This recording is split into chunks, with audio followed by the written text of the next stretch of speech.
This is Arkies in the Beltway, your look at national politics and the Arkansans influencing the discussions. I'm Alex Thomas, Washington correspondent for the Arkansas Democrat-Gazette, reporting from the nation's capital.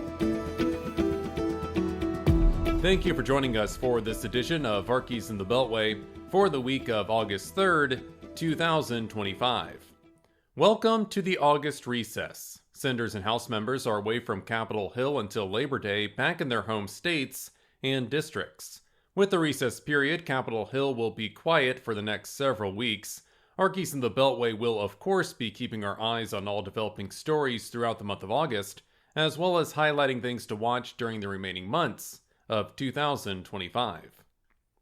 One of those stories, the threat of a government shutdown this fall. Senate and House appropriators have made progress in their respective chambers on passing the 12 annual spending measures, but Congress has rarely passed these bills by the yearly October 1st deadline. Two Arkansans to watch. Senator John Boozman of Rogers leads the Senate Appropriations Subcommittee, handling spending on military construction and Veterans Affairs. In the House, Representative Steve Womack of Rogers chairs the House Appropriations Subcommittee on Transportation, Housing, and Urban Development. U.S. Ambassador to Israel Mike Huckabee traveled to Gaza to inspect aid distribution efforts. Huckabee and Special Envoy Steve Witkoff made the trip Friday amid reports of a humanitarian crisis in Gaza and thousands of people facing starvation. Israel has faced international pressure to address the worsening situation and better facilitate aid distribution. Senator Tom Cotton of Little Rock defended Israel on the Senate floor last Thursday, contending Israel's critics are holding the country to unfair standards. They expect Israel to feed the very people who attacked, raped, and murdered innocent Israeli men, women, and children on October 7th.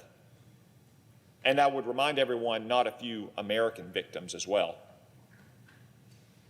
Once again, Israel is facing demands placed on no other nation in the world. President Donald Trump says the fastest way to end the humanitarian crisis is for Hamas to end the war against Israel and release all remaining hostages.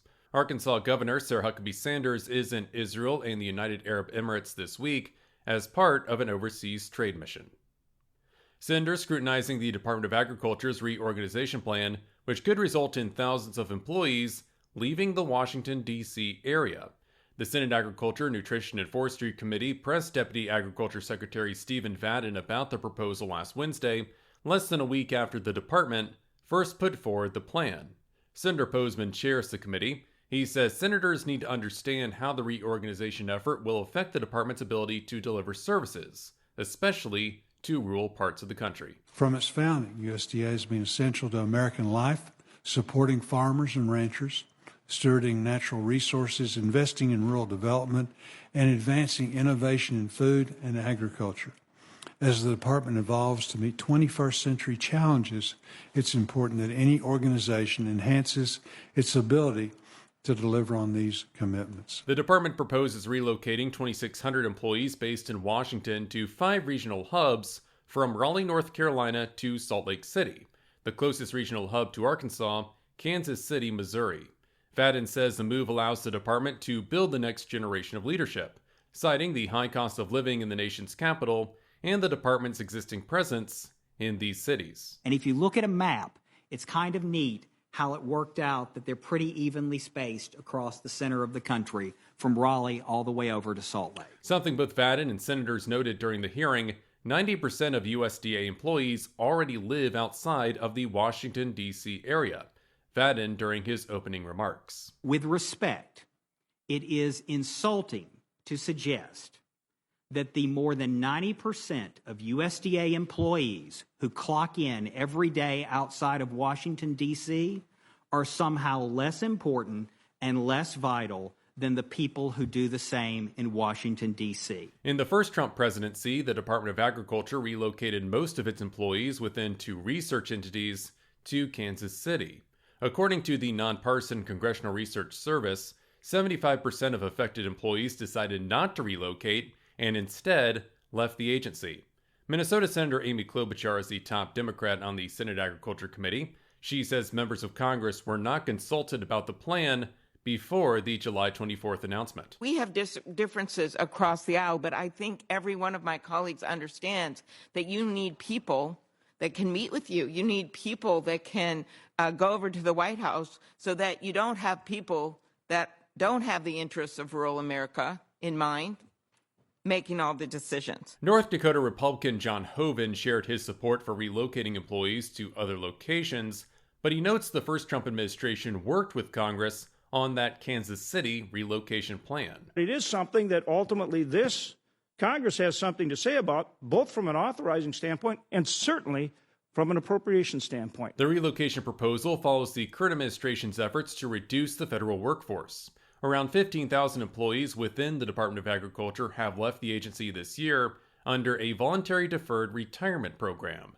The reorganization plan additionally calls for eliminating Agricultural Research Service area offices, phasing out the Forest Service's 9 regional offices, and consolidating several other functions. Vermont Democrat Peter Welch questions the department's motive behind the reorganization plan. The concern I have is whether the reorganization plan is on the level, whether it's about empowering local communities or it's about decimating the already severely cut back workforce. Klobuchar says the reorganization effort is part of what she describes as a half-baked agenda. The first months of this administration do not inspire confidence, given the months of freezes, cancellations, unfreezes, firings, hiring back, lease terminations, firings, and subsequent attempts to rehire veterinarians, farm loan officers, and other critical positions. It has injected uncertainty at a time when USDA's customers look for certainty and trust. Arkansas has 5 Agricultural Research Service offices.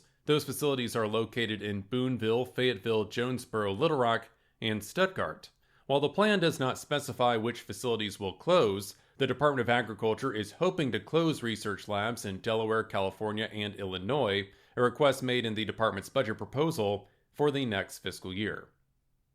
And that'll do it for this edition of Arkies in the Beltway for the week of August 3rd, 2025. You can stay up to date with all news involving Arkansas at arkansasonline.com. Special thanks, as always, to the team down in Little Rock. I'm Alex Thomas, and this has been Arkies in the Beltway. Thanks for listening.